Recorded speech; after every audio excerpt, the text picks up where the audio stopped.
Hi, Gaye DeRusso with the Majestic rider. So I'm here with Tilley, and you watched her progress in the round pen, and now I'm trying to canter her in the arena.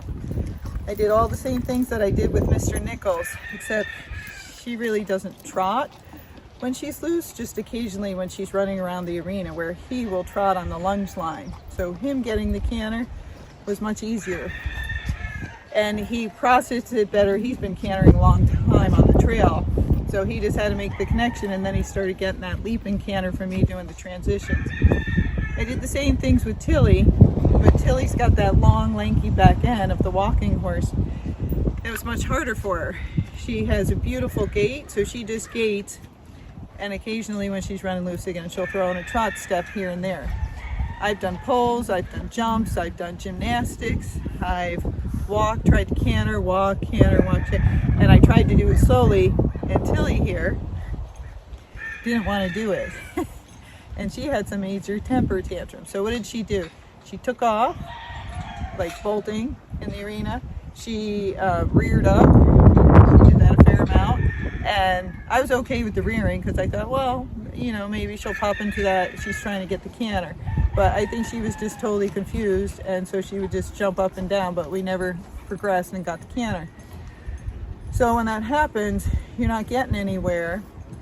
You got to change things. So I said, well, you know what?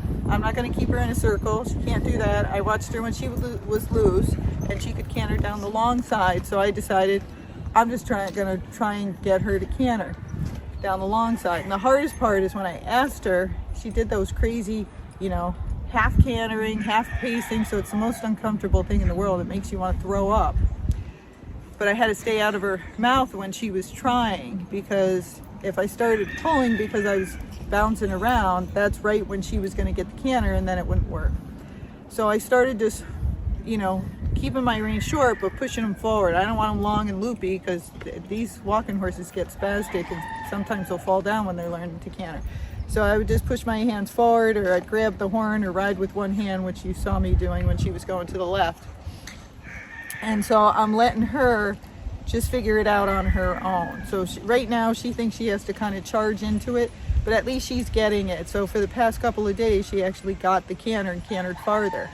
So the reason I'm telling you this is each horse is different, and some things will work with one horse and it won't work with another horse.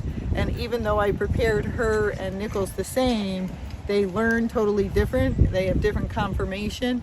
And she has a lot more anxiety. She's a high-spirited horse, where he's a calmer horse. So he can think things through, where when, you know, it happens to her, she just either doesn't want to do it, or she thinks it's too hard and starts getting mad and pissy and doesn't want to do it. But you see, I kept it up and I didn't give up on her, and she actually is starting to canter. So the hardest part for them to canter is getting that departure and them understanding the word. And you know, it's very hard with some of them, but once you get that and you start getting some steps, after that, it's much, much easier. You're gonna get in the way. So now that I've gotten her canter a couple steps, I don't want to collect her or anything. It's too soon. I first just got to get her cantering around the whole arena or a circle, and then I will start collecting her and trying to get that leap and canter in time. But at least we've made a breakthrough, and I hope